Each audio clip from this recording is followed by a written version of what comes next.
Mic test, mic test. Oop, oop, oop.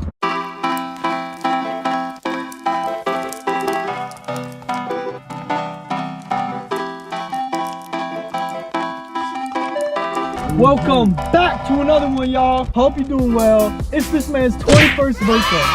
21, baby. I got Pepe Soup with me. Today, we are going to be answering comments and questions. Q&A time, baby. All right, y'all. Let's just get straight into it. Trippy Hendrix, probably a distant cousin to Trippy Jimi Hendrix. Hendrix. I with the username. Since it seems that the country is slowly opening back up, do you think DoorDash deliveries will slow down? It's a good question, Trippy. Did we not discuss about this on the DoorDash podcast? I believe we did. Go check out the podcast. If y'all have not tuned into Dash Chat, tune in right now. Link is in the description, and you can also click on this tag up here. But yeah, back to the question, Trippy. Yeah, I think DoorDash will be here for a while, and I don't think it's going to be slowing down. I've actually had a better hourly rate post vaccine arrival. I don't know if that's just like a springtime thing. My tips are pretty decent this time of the year. So honestly, I don't think there's going to be a decrease in volume of orders. I think DoorDash is here for a long time until we get booted by the AI, bro. X Johnson asked this question. Any tips/apps you use to save on gas? Oh yeah, X Johnson. Y'all already know how I roll. Get Upside is the premier cashback app. Links are always in the description of every single video. Y'all can use Gas Buddy. You can use whatever you choose. There's a million of them, but I use Get Upside. Omnigeddon asks, is there a breakfast rush hour time? Omnigeddon, yes. Great question. Okay, for me, in my region that I dash, Roseville, Minnesota, Minneapolis, Minnesota, typically breakfast starts around 7 a.m., right? 7 a.m. is when you'll start to get a couple McDonald's orders. You might get some Dunkin' Donuts, you might get some Bruegger's Bagels. And the breakfast shift usually goes 7 a.m. to about 10. Now, sometimes it might die off a little earlier, a little later. So remember that, but for me, it's about 7 a.m. to 9:30 to 10. Bilbo with the most questionable looking profile. He asks, what is your acceptance rate? Bilbo, what is my acceptance rate? It is always fluctuating around 20%. I know a lot of you guys ask me that. Does your acceptance rate matter? What's your acceptance rate? And for me, like, it's always around 20%. It does not matter. Acceptance rate does not matter. Nuh-uh. Have you ever been told you look like Machine Gun Kelly? Adam Lee is Machine Gun Kelly did DoorDash before he got tapped. Let's get a side by side. Let's get a side by side real quick. Y'all can determine, do I really look like Machine Gun Kelly? DoorDash Dad, the OG, comes in with the good ass question. Yeah, DoorDash Dad. GoPro? Yes, GoPro Hero 8. That's what you're watching this on. And if you haven't heard of DoorDash Dad, check out his channel right here. Andy Zalewski. Yo, bro, you ever find it hard to find parking in those downtown areas? He got 1 like for that question. Andrew, that's a good question, bro. I know a lot of people always are like, yo, Eli, how the heck do you park downtown? Like, it really depends on your city, and it really depends on your traffic jurisdiction and laws. Like, for my city, Minneapolis, I've been ticketed twice in a no parking zone from the hours of 4 p.m. to like 6. Certain hours of the day, I often am more likely to be ticketed. But overall, I have not run into a ton of issues parking downtown. I park in a slot that is like a 2-hour limit spot. Sometimes these parking locations will say food delivery parking spot, or they'll indicate 15-minute parking or something of that sort. If it's just too much of a hassle for you, I totally see why you wouldn't do downtown, and I don't blame you. Valabanda, he asks specifically, 4 questions. First of all, what is the use of the programming schedule? It's all the same question, like, do you start the dash with or without the schedule? That's basically the whole premise of this paragraph. Love the question. So, a lot of people want to know, do you have to schedule yourself? No, you don't have to schedule yourself on DoorDash. I know a lot of people will say that you do. That entirely depends on how busy your region is. My region is almost always busy, y'all. Almost always busy. So all I have to do is go to a region I want to dash in. If it's red, hit dash now. Simple as that. Mike School. This man really loves school if he named himself Mike School. How many hours do you work a week? That's a good question, Mike School. I work 20 to 25. Patrick M asks, what vehicle is it that you use? I drive a 2006 Chevy Malibu V6 LT. Not much of a question, but rather of a wholesome comment. I love Pepe as your hype man. Damn straight. That's my dog, Pepe Soup. Always repping the 254.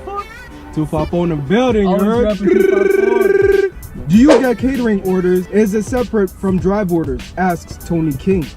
Tony King. First of all, I love your channel. If y'all have not checked out Tony, tag is up here if you want to see her channel. But yeah, Tony. So catering orders. I have not actually. That's an odd thing. I don't know how I have not. I've done 2,500 plus deliveries. I have not received a catering order, but I have received DoorDash Drive deliveries. Essentially, what a DoorDash Drive delivery is you have to have a catering bag for it. It's funny. You need a bag that's large enough. It's called a catering bag, but it's not a catering order necessarily. When you receive an order, DoorDash will tell you if it's a catering order or a drive order. I've never received a catering order. I've seen a drive order. I've done many drive orders, and drive orders have good tips on them. I mean, they're usually large orders and good payouts. Sam Villa asks, how did you get the second DoorDash bag, man? Like I just mentioned, catering bag. You can get that on the DoorDash store. You can get that on Amazon. I got mine on the DoorDash store. You do not need a catering bag that's branded by DoorDash though. Doc asks, how much money do you put aside for your taxes? And do you pay them quarterly or yearly? I think this may be the most asked question I get, Doc. Taxes. Okay, personally, I pay my taxes annually. Quarterly is too much of a hassle for me. You don't have to do quarterly. You can if you choose. So it's all up to you. I enter the same amount of taxes at the end of the year.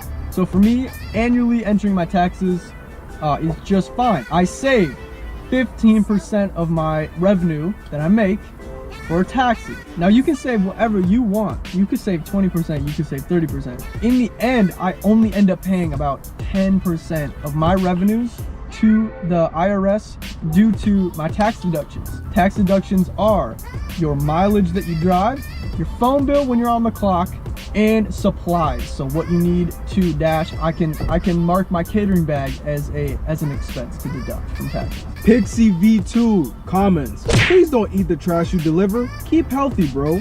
Pixie V2, yes sir. That's so true. As a DoorDash delivery driver, you will find that you want to eat a ton of fast food. It smells good.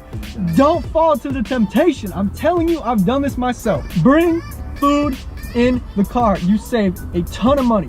Bring your own damn food, y'all. Cooked food, your own cooked, not preserved, not microwaved, not fucking tell him, Pepe. Not fucking plugged in the oven. Cook your shit. Use real ass organic ingredients. Sarah Nash asks, do you get lowball orders too?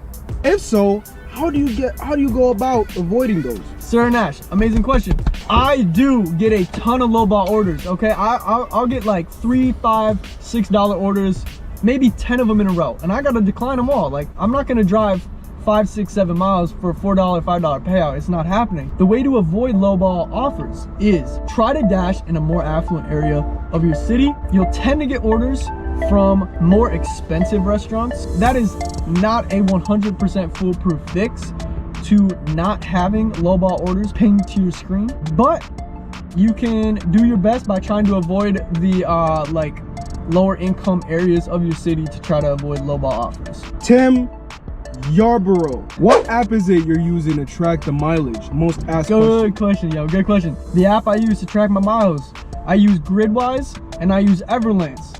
Gridwise lately has had mileage tracking issues on my device. I'm not sure why, so I've been using Everlance. But I've used Everlance since 2020. Everlance, you cannot go wrong. Gridwise also has good tracking, just not for my device right now. Oh, it is. Oh yeah, it is Borgstall. Robert. I apologize, Robert. Robert Borgstall asks, is it worth it? Is it worth it doing it full time? Yes, it is worth DoorDashing full time, depending on your marketplace. I believe in the majority of cases, DoorDashing full time is a super viable option. That's why I made a video about it. If you haven't watched it already, check it right here. Decent question. What phone do you use? I use a Samsung Galaxy FE20. Shantae Holmes asks, how do you change your area? I wasted so much time yesterday. Shantae, good question. Okay, super simple. All you have to do is drive to the area that you want to dash in. If it's busy, that means pink, red, very red. Not busy, busy, very busy, you can hit dash now. If it's grayed out, you cannot dash in that region. To change your area, all you have to do, no matter if you fly across the United States, no matter if you drive across your city, no matter if you drive across your state, all you have to do is go to an area that's busy and hit dash now. Richard Scott with a comment as well as a question. Your videos and edits are everything. Fire emoji. What do you use to edit? Appreciate it. Final Cut Pro X. Best investment you ever make in your whole YouTube career. Don't worry about it. Yo, can I sauce this Yeah, one? smash that. My smash God. that. Robert asks, where are you located and population size of your market? Robert, fantastic question. I live in Minneapolis, Minnesota. The market is about, I'd say 400,000 people.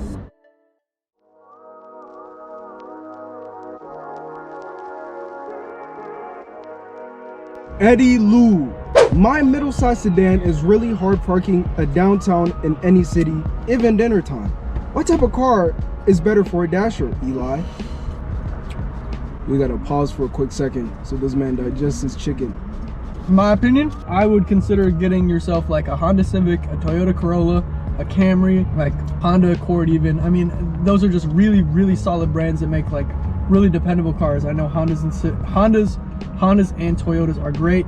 Fords are pretty decent, and Chevys are Get you cars that are low cost maintenance, reliable, don't break down often. Alex Luzama or Luxama. Are you a top dasher? I believe he is. Honestly, to God, I think he is. Alex, by the definition of top dasher by DoorDash, I am not, because you need 70% acceptance rate. Who knows if DoorDash prioritizes some dashers to have better orders or not? It's all up to the algorithm. To be eligible for top dasher status, you need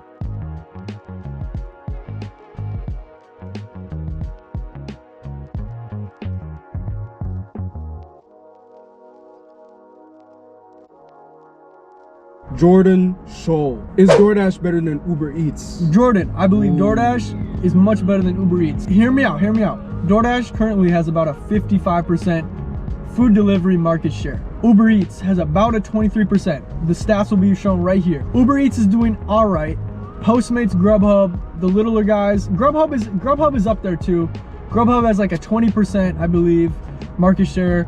Postmates is like real small. So if we're facing Uber Eats with DoorDash, I think DoorDash takes it. As you'll see in this photo, different cities have different market shares, so make sure you check your city's market share before you decide what is the best service that you should use. And that's all we have for today, fellas. Folks, viewers, audience, YouTube algorithm. If you've made it this far, y'all are real fans of this channel. Thank you so much. And we've relayed out the best possible answers according to our main host right here, Eli Esch, the geek economist, the fastest dasher at the 612, baby. I was your co-host, 254 representing in the building, Pepe Swoop. Catch me real soon on YouTube at Pepe Swoop. You already know, motherfuckers. Deuces. Don't forget to recycle, my nigga.